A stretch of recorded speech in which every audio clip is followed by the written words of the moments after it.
싸다와 비싸다를 내가 판단하려고 하지 않고 시장이 주는 신호를 보고 싸다 비싸다를 판단하려고 많이 노력하거든요. 그래서 공포라는 감정이 휩쓸고 간 자리에서 거래량을 보면서 네. 싸다 비싸다를 판단을 하는 편이에요.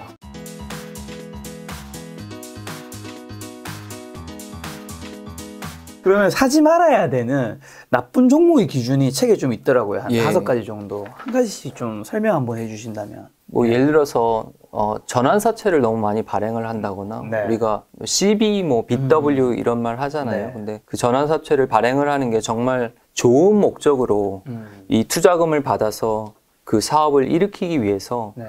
좋은 쪽에 투자를 하기 위해서 받으면 모르겠는데 또 어떤 개별 주식에서는 정말 그냥 주식 장사, 돈놀이를 하려고 받는 경우도 많거든요. 네. 그래서 전환사채를 너무 목적에 맞지 않는 전환사채가 다 나쁘다는 말씀을 드리는 건 아니고요. 네. 목적에 맞지 않는 전환사채를 너무 남발하는 회사.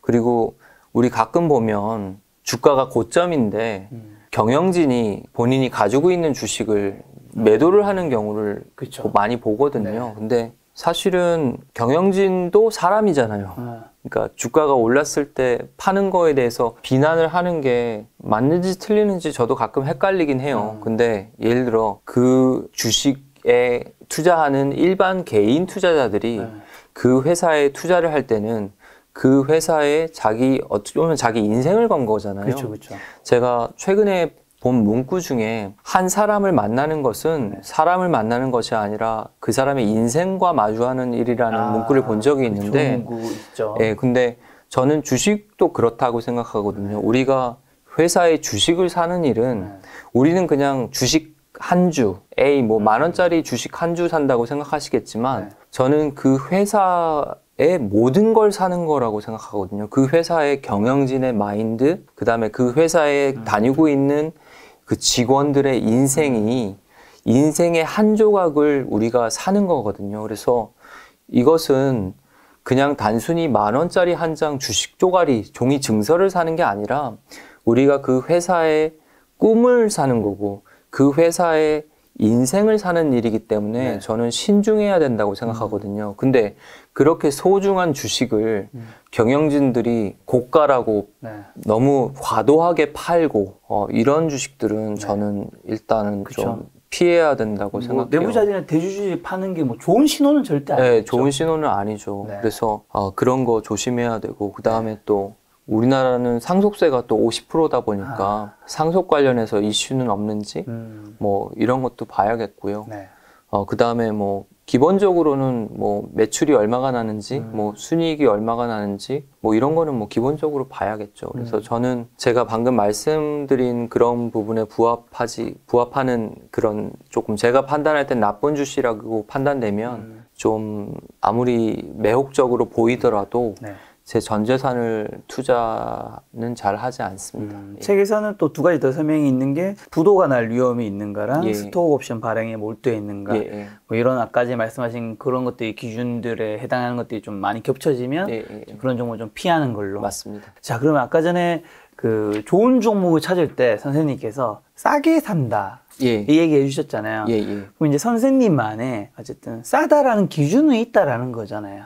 이게 싸다, 얼마에 사야 싸게 사는 건가? 이거 참 어려운 것 같아요. 예를 들면 뭐 단순히 그래프에서 밑에 있으면 싸고 위에 있으면 비싸고 이런 단순한 그림은 또 아닐 수 있다고 생각이 들어서요.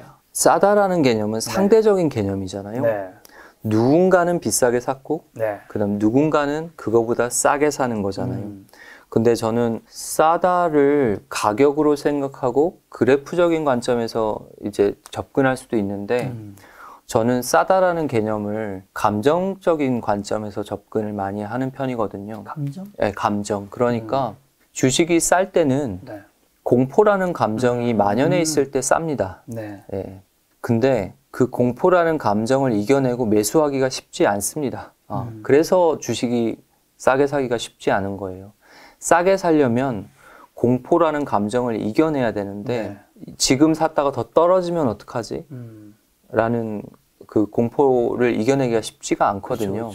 그래서 저는 제가 공포의 끝단에서 주식을 사려고 노력하지 않고요. 보통은 공포가 휩쓸고 간 이후에 누군가가 그 공포에도 불구하고 그 주식을 대량으로 매수할 때 그거를 확인하고 사는 편입니다. 네, 그래서 우리는 어떤 주식이 가치적으로 싼지 비싼지 알 수 없거든요. 근데 저는 그거를 제가 판단하려고 하는 게 아니라 네. 아까 앞에서도 한번 설명드렸지만 큰 돈이 이 주식이 싼지 비싼지 저에게 알려주는 신호를 보고 들어가려고 싸다고 판단하고 들어가는 편이거든요. 그리고 실제로 요번에 제가 투자한 종목도 상장 이후에 3일간 극심한 공포에 시달릴 때 네. 바닥을 찍고 대량으로 매수가 들어가는 것을 보고 저는 싸다고 판단하고 아주 큰 재산을 투자를 했거든요. 네. 그래서 지금 돌아봐도 제가 들어간 구간이 제일 싼 구간이었어요. 그래서 사실은 여러분들이 네. 주식을 싸게 사기 위해서 네. 막 가치적으로 분석을 하고 PER이 얼마니까 이거 이하로는 얼마야, 이 PBR, 네. 북밸류가 얼마니까 자산이 얼마니까 지금 이 가격은 말이 안 돼. 네. 이렇게 판단을 많이들 하려고 하시는데 네. 저는 주식을 하면서 그렇게 판단 안 하는 편이고 싸다와 비싸다를 내가 판단하려고 하지 않고 시장이 주는 신호를 보고 싸다 비싸다를 판단하려고 많이 노력하거든요. 그래서 어쩌면 제가 싸게 사는 핵심은 네. 프라이스, 그 가격, 숫자가 아니라 네. 감정을 통해서 공포라는 감정이 휩쓸고 간 자리에서 거래량을 보면서 네. 싸다 비싸다를 판단을 하는 편이에요. 예. 제일 좋은 포인트 같아요. 예. 그래서 그 다음 질문은 원래 주식 투자의 매수 매도 타이밍인데 매수는 지금 어느 정도 답변을 주신 것 같고 그 다음에 매도는 사실 전에 영상에서 내가 어느 정도 만족하느냐가 포인트라고 말씀해 주신 것 같은데 예. 그래서 그 안에서 뭐 부연 설명이 있으시면 또 다른 거 설명해 주시면 되고 추가적으로 알고 싶은 거는 손절매 기준은요? 손절매는 이건 되게 분명하실 것 같아서요. 한 종목에 굉장히 또 큰 금액이 들어가시니까. 제가 전에도 기계적으로 3%의 그런 룰 아니면 5%의 손절매 룰을 가지시면 네. 그분은 주식에서 돈을 못 벌 확률이 큰 그렇죠. 돈을 못 벌 확률이 많다고 말씀드린 적이 있는데 네. 저도 예전에는 제가 기계적으로 3% 네. 5% 뭐 이런 식으로 기계적인 룰을 가지고 있었던 적이 있는데 네. 저는 요즘은 기본적으로 굳이 룰을 따지자면 한 10% 정도까지는 감내를 하는 편이거든요. 근데 그거 이상이 될 때도 어떤 때는 손절을 하고 어떤 때는 버티는 경우도 있어서 제가 기계적으로 저는 손절을 하진 않고요. 자, 그럼 여기서 궁금한 거는 예. 10%가 어쨌든 약간의 기준이긴 한데 예. 거기서 지킬 때와 버틸 때는 뭐가 다른 거예요? 버틸 때는 네. 그럼에도 불구하고 이 주식에 아직은 희망이 남아있다고 판단돼서 네. 제가 남아있는 돈이 있다면 네. 기꺼이 그 주식을 위해서 투자를 더 할 수 있는 상황 그런 상황에서는 저는 버텨보거든요. 네. 그리고 오늘도 시장이 삼성전자가 오르면서 뭐 게임 주식들은 많이 떨어졌잖아요. 네. 근데 저는 오늘도 뭐 제가 가용할 수 있는 범위 내에서는 또 몇 주 더 샀거든요. 근데 몇 주 더 사면서 뭐 이렇게 망설임이 있거나 네네. 뭐 그렇지 않았거든요. 근데 가끔은 주식을 하면 자신에게 솔직해져야 되는데 네. 예를 들어 나는 이 주식이 분명히 상승할 거야. 네. 맞아. 이 주식은 상승할 거야. 이렇게 생각하지만 내가 실제로 떨어진 주식에 더 돈을 넣을 때 주저주저 하는 순간들이 찾아오거든요. 그러니까 스스로를 속이고 있는 거죠. 근데 저는 제가 수도승이라고 말씀을 드렸지만 그 주식의 가격이 어떻게 되는지에 대해서 면밀히 따지기보단 그 가격보다 중요한 건 제 마음이 어떻게 움직이는지 네. 내가 지금 주저하고 있는지 내가 지금 공포에 휩싸였는지 이런 감정들을 보면서 네. 제가 손절을 해야 될지 말아야 될지 정하는 편이고 재미있는 거 하나 말씀드리면 제가 큰 수익을 봤던 큰 수익이라 하면 뭐 3억, 5억, 10억 이렇게 큰 수익을 봤던 주식들은 제 마음속에 공포라는 감정이 일어났음에도 불구하고 제가 감내하고 이겨냈던 주식들은 큰 수익을 줬었어요. 네, 그래서 물론 그러다가 위험한 상황이 올 수도 있죠. 그렇죠, 그렇죠. 네, 하지만 제가 예전에 제가 가장 크게 손절했던 게 5억이라고 말씀을 드렸잖아요. 네. 그 주식이 5억이 떨어졌을 때 저는 공포라는 감정을 느꼈고 그 공포라는 감정을 이겨내야겠다는 생각보단 아 이거는 내가 도저히 감당할 수 없다고 제가 항복을 해버렸거든요. 그래서 항복한 주식은 그렇게 손절을 하고 비록 3억 뭐 5억 이렇게 마이너스가 나더라도 그래도 한 번은 내가 틀리더라도 물론 전 재산을 잃으면 안 되겠지만 한 5억까지는 한번 버텨봐야지 이런 판단이 든다면 제가 SK 바이오사이언스도 여러분들은 제가 한 20억이라는 돈을 그냥 벌었다고 생각하시지만 처음에 마이너스 3억이 났었거든요. 근데 그 3억을 이겨낼 수 있는 원동력은 저는 그 3억이 났을 때 겁을 먹은 게 아니라 기꺼이 한 주라도 더 사겠다는 마음을 가졌었기 때문에 제가 그렇게 큰 수익을 낼 수 있었거든요. 네, 그 손절매는 그렇게 하고 있습니다. 사실 선생님은 지금은 과거와 비교했을 때는 투자금이 굉장히 많잖아요. 근데 대부분의 개인 투자자분들은 투자금이 굉장히 좀 적은데 이런 투자자분들을 위해서 뭐 조언 같은 거 있을까요? 투자금이 작으니까 에이 나는 저렇게 해서 저렇게 못 하겠는데 그렇죠. 그렇게 생각하시기 쉽잖아요. 근데 사실 주식이라는 공부는 하루아침에 이루어지지 않거든요. 그래서 제가 오늘 자꾸 성철 스님 말씀을 하게 되는데 불교에 보면 저는 불교 신자가 아닙니다. 그냥 뭐 제가 동양학 이런 거에 관심이 많다 보니까 저절로 공부를 하게 돼서 그런데 도노돈수라고 이제 우리가 깨우침을 얻을 때 단박에 깨우치느냐 어떤 순간에 한 번에 깨우치고 깨우친 자가 되느냐 이런 게 있고 아니면 점진적으로 깨우쳐서 깨우친 이후에도 공부를 해야 되느냐 이런 게 두 학파가 서로 싸움이 많이 붙거든요. 그래서 도노돈수 그리고 저 반대쪽에는 도노점수 이렇게 얘기를 하는데 여러분들 고수가 되기를 원하시잖아요. 그리고 저는 어떻게 보면 주식에서 고수는 깨우친 자라고 생각하거든요.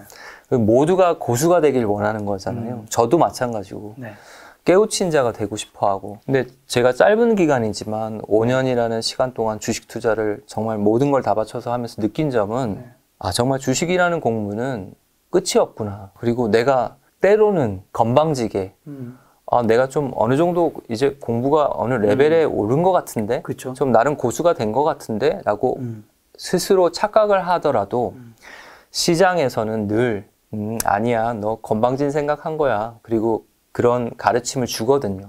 교훈을 주거든요. 그래서 저는 그 성철 스님 말씀을 들으면서 아 어쩌면 주식이라는 공부는 단박에 깨우치고 끝나는 게 아니라 내가 비록 어떤 교훈을 얻어서 어떤 약간의 경지에 올랐더라도 정말 끊임없이 공부해야 되는 학문이구나 이렇게 생각을 하거든요. 그래서 저는 지금도 오늘도 막 그 게임 주식들이 좀 떨어지고 그 다음에 우리가 앞으로 좀 힘들지 않을까 라고 했던 삼성전자가 그래도 7만 원에서 7만 5, 6천 원까지 가는 걸 보면서 아 정말 주식 모르겠다. 와 겸손해야겠다. 이런 생각했거든요. 그래서 저는 책을 내면서 조금 부담스러운 게 지금도 여러분들이 생각하실 때는 저 사람은 되게 고수라고 생각하실 수도 있잖아요. 책도 냈으니까 주식을 잘한다고 생각하실 수도 있잖아요. 근데 그렇지 않아요. 저도 아직도 학생이고 주식이라는 학교에서 학생이고 그리고 주식이라는 세계에서 아직도 매일매일 겸손이 무엇인지 탐욕이 무엇인지 절망이 무엇인지 감정을 통해서 배우고 그렇거든요. 그래서 뭐 그렇게 공부를 하고 있습니다. 자, 그러면 이제 개인 투자자분들이 주식시장에서 돈을 잃는 가장 큰 이유는 좀 뭐라고 생각하는지랑 그런 개인분들이 돈을 좀 벌려면 어떻게 해야 할까요? 제가 받은 느낌은 개인분들이 너무 많은 정보의 홍수 속에서 자기 기준을 잡지 못하는 게 아닌가. 그러니까 이 전문가분은 이렇게 해야 돼 그러면 그쪽으로 또 휩쓸리고 이 전문가는 이렇게 해야 돼 그러면 그쪽으로 휩쓸리고 근데 우리가 주식 투자를 할 때는 자기한테 옷을 맞춰 입듯이 어느 정도는 자기에 맞는 옷을 재단해야 된다고 생각하거든요. 그래서 투자하는 방법도 정답이 있을 수 없고 결국은 내가 처한 상황과 그리고 내가 주식에 얼마의 시간을 투자할 수 있는지 그리고 내가 가진 돈은 얼마인지 그리고 나는 어떤 성향인지 이런 거에 맞춰서 자기만의 투자법을 만들어야 된다고 생각하거든요. 근데 여러분들은 자기만의 투자법을 개발하려고 하기보단 남이 하는 투자를 따라해서 아니면 고수가 하는 투자를 따라해서 돈을 벌고 싶어 하시고 그쵸. 고수의 종목을 따라해서 돈을 벌고 하고 싶어 하시는데 저는 주식은 정답이 없고 종목에도 좋은 종목, 나쁜 종목이라기보단 자기한테 좋은 종목 그리고 자기한테 맞는 좋은 투자 방법 이런 게 있다고 생각을 하거든요. 그래서 그런 게 하나가 있고 근데 한편으로는 왜 그렇게 자기 기준을 세우질 못하고 남을 자꾸 따라할까 이런 생각을 고민을 해보는데 하나는 자기 확신이 없어서 그러신 것도 있고 두 번째는 우리나라는 고등학교 때도 그렇고 중학교 때도 그렇고 학원이 있잖아요. 입시라는 게 있고 그럼 모두가 똑같은 교육을 받고 모두가 똑같은 문제를 풀고 정답을 맞추려는 그런 입시나 그런 시험에 익숙해져 있으니까 주식에서도 자꾸 정답을 찾으시고 참고서를 찾으시고 그 길대로 가려고 많이 하시는 것 같아요. 근데 저는 또 제가 주식을 막 배워서 혼자서 배우다 보니까 독학으로 배워서 그런 참고서나 그런 거에 연연하지 않았거든요. 그래서 우리가 공부를 할 때는 참고서도 보고 책도 보고 하는 게 맞아요. 근데 역설적으로 자기만의 철학과 기준을 세울 때는 책을 버리란 얘기를 저는 좀 하고 싶고 그거를 종교에서는 경전을 버리란 얘기를 가끔 하는 게 있거든요. 그게 혹시 불교든 기독교든 카톨릭이든 그러니까 그 책 안에 갇혀버리면 매매가 발전이 없어지는 거죠. 왜냐하면 매매라는 것은 주식은 살아있는 생물인데 자꾸 지식 안에서만 판단을 하려고 하다 보니 늘지가 않는 경우가 있어서 내가 열심히 공부해서 책도 보고 기법도 개발하고 습득하고 그런 건 맞는데 내가 공부를 다 했으면 그것들을 버리고 조금은 날것의 느낌으로 감을 좀 개발하는 거를 연습을 하시는 게 어떤가 그런 말씀을 좀 드리고 싶어요. 그래서 저도 솔직히 제가 책을 쓰면서 프로세스는 길게 이렇게 페이지를 할애해서 했지만 제가 어떤 주식을 매수를 하거나 할 때는 이 프로세스대로 PPT를 만들어서 종목을 개발하지는 않잖아요. 제 머릿속에서 그런 프로세스가 자동적으로 감이라는 걸 통해서 이렇게 종목을 개발하기 때문에 여러분들도 공부를 할 때는 이렇게 공부를 하는 게 맞지만 실제 생활에서 투자를 할 때는 좀 어느 정도 공부가 됐으면 그 공부를 버리고 정말 그 주식과 날것으로 마주하고 평가하고 느끼고 이런 것들이 좀 더 중요하다고 생각합니다. 아니, 선생님 말씀 들으니까 생각나는 게 저도 예전에 봤던 거라서 정확하진 않은데 그 불교 한 스님이셨나 어떤 분이 그 깨달음을 얻으려면 우리가 뭐 부처님이든 누구든 뭐 이렇게 찾잖아요. 그분이 하신 말씀이 부처를 만나면 부처를 죽여라 했던가? 그 비슷한 멘트가 있었잖아요. 말씀 있죠. 우리는 계속해서 전문가를 통해서 뭔가 좋은 전망과 주식을 얻고 싶은데 그걸 이제 정말 버려야지. 때로는 아예 받지 말자가 아니라 그 제가 말씀드리는 것들을 다 받아들이시고 그 안에서 자기가 가질 건 가지고 버릴 건 버리시고 그렇게 하셔야 돼요. 그래서 저도 제 방법이 정답입니다 이렇게 말씀드리는 건 아니거든요. 그렇기 때문에 여러분들이 제 책을 읽으면서도 와, 이 사람은 이런 생각을 했구나. 이런 생각을 하면서 투자를 하구나. 아, 나는 이런 점은 배워야겠다. 그런 점은 가지시고 이건 좀 아닌 것 같은데 뭐 이런 거는 버리시고 취사 선택을 좀 하셔야겠죠. 책 얘기해 주셔서 그런데 투자를 시작한 후에 처음 3년 동안 제가 알기로 1년에 30권 이상 거의 100권에 달하는 주식책을 읽으신 걸로 알고 있는데 책에도 보면 다른 좋은 책을 추천하는 것들이 좀 몇 권 있더라고요. 지금 뭐 추천하고 싶은 책이라든가 좀 인물 뭐 어떤 분이 있을까요? 제가 그 이제 책을 내면서 제가 제 서재에 있는 책들을 하나씩 꺼내서 또 리뷰를 다시 한번 해봤었거든요. 제 책을 쓰기 전에. 그리고 이제 제가 책을 출간을 한 이후에도 제가 서재에 가서 이제 손이 가는 책들을 한두 권 빼서 읽어봤어요. 근데 저는 깜짝 놀란 게 저는 제 생각이라고 생각하고 있던 생각들이 이미 그 책에 쓰여져 있는 경우도 많더라고요. 그래서 제가 예전에는 주식 책을 고를 때 어떻게 했었냐면 교보문고에 가서 사실 주식 책이 많은 것 같지만 주식 그 신간 그쪽 말고 주식 서가에 가면 네.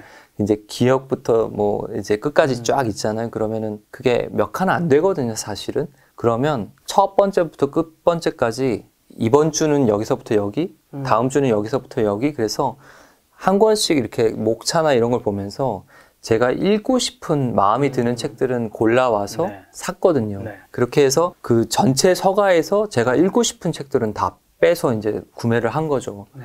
그렇게 이제 책을 골라서 공부를 했었는데, 제가 최근에 좋았던 책이라고 그 책 안에, 제 책 안에 기술하는 책 말고, 네. 제럴드 로브의 목숨을 걸고 투자하라는 책을 최근에 다시 빼서 읽어봤는데, 네. 그 안에 그런 얘기가 있더라고요.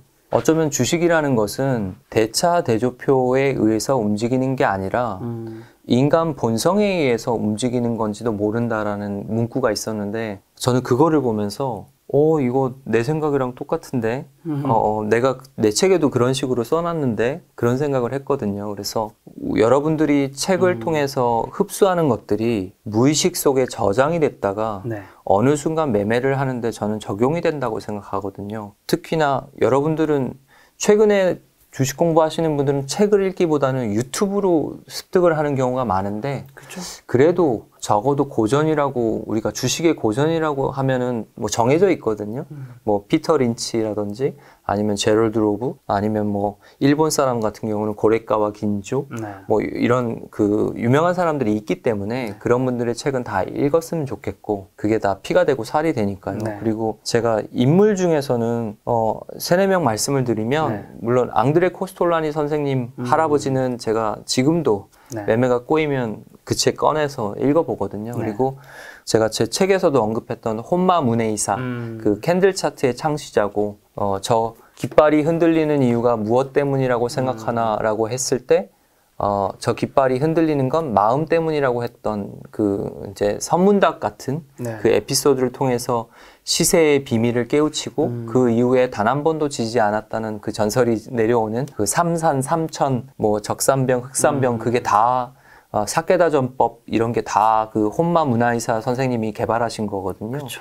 그래서 시대가 300년이 지났지만 지금도 AI가 매매하는 이런 세상이지만 주식이라는 그 시세를 통해서 느껴지는 감정은 지금도 비슷하기 때문에 네. 아직도 그런 법칙들이 시장에서 먹힌다고 생각하거든요. 그래서 중요하고, 그 다음에 또 주식시장의 심리학이라는 조지 C 셀든이라는 그 분이 계신데, 네. 그렇게 얇은 책이거든요. 되게 얇아요. 근데 그 책도 제가 매매가 막히거나 힘들 때나 늘 꺼내가지고 다시 읽는 책이거든요. 네. 그래서 그런 책들은 꼭 한번 읽어보셨으면 합니다.